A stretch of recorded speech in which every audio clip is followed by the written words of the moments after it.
चुनाव के दौरान राजनीतिक पार्टियों द्वारा जो चुनावी वादे किए जाते हैं, घोषणाएं की जाती हैं, उस पर रोक लगाने की मांग हुई थी सुप्रीम कोर्ट में, और सुप्रीम कोर्ट ने ऐसा संकेत दिया था कि इस संबंध में कमेटी का गठन होगा। लेकिन कमेटी का गठन नहीं हुआ है, मामले को दूसरी बेंच को भेज दिया गया है। क्यों ऐसा हुआ, क्या मसला था? हमारे साथ हैं अश्विनी उपाध्याय, इस मामले में याचिकाकर्ता, वो बताएंगे।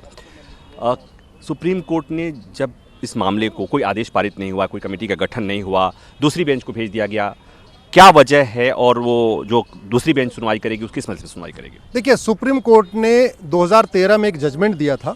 सुप्रीम कोर्ट के 2 जजों का फैसला है, जिसमें उन्होंने कहा कि जो कुछ मैनिफेस्टो में प्रॉमिस किया जा रहा है वो करेक्ट प्रैक्टिस नहीं है, वो ब्राइबरी नहीं है।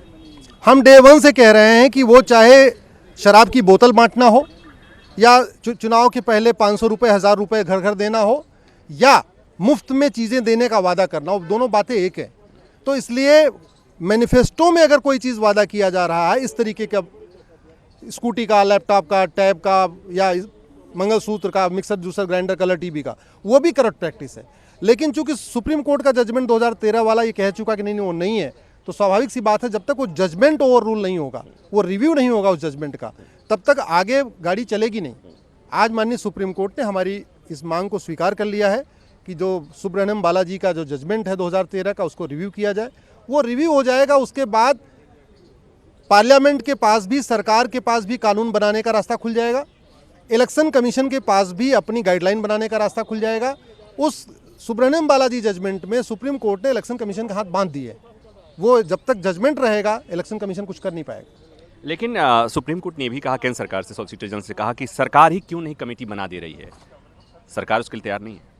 देखिए, स्वाभाविक सी बात है, कमेटी बन भी जाएगी, लेकिन जब तक आप ये नहीं कहोगे कि colour TV, washing machine, fridge, laptop, tab, smartphone, tab, mangalsutra, scooty ये करेक्ट प्रैक्टिस नहीं है, तब तक कमेटी बना के भी कोई फ़ायदा नहीं होगा। इसलिए पहले उस जजमेंट को रूल करना ज़रूरी है, उस जजमेंट को डिसाइड करना ज़रूरी है बड़ी बेंच के द्वारा।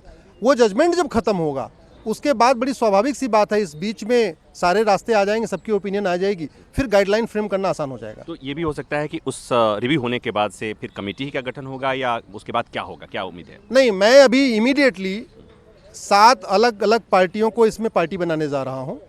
उनको नोटिस इशू करवाऊंगा, उनसे रिक्वेस्ट करूंगा कोर्ट से कि उनको भी नोटिस इशू कर दे, आरबीआई को नोटिस इशू कर दे, कंट्रोलर एंड ऑडिटर जनरल को नोटिस इशू कर दे, फाइनेंस कमीशन को नोटिस जारी कर दे, लॉ कमीशन को नोटिस जारी कर दे, जो इंडिपेंडेंट बॉडीज़ हैं। तो स्वाभाविक सी बात है, पैरेलल में दोनों प्रोसीडिंग होगी। एक बार वो जजमेंट भी रिव्यू हो जाएगा, और फिर इस बीच में जो एक्सपर्ट बॉडीज़, उनकी ओपिनियन आ जाएगी।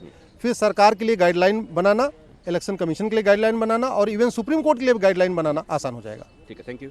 तो अभी सुप्रीम कोर्ट ने कोई आदेश नहीं दिया, फिर भी मामले को नई बेंच को भेज दिया गया है। उसकी वजह ये थी कि सुप्रीम कोर्ट ने 2013 में एक फैसला दिया था, और उसमें चुनाव आयोग के अधिकार क्षेत्र को सीमित कर दिया था, और इसीलिए अब जो नई बेंच सुनवाई करेगी, पहला आदेश, पहला फैसला जो था 2013 का, वो 2 जजों का था।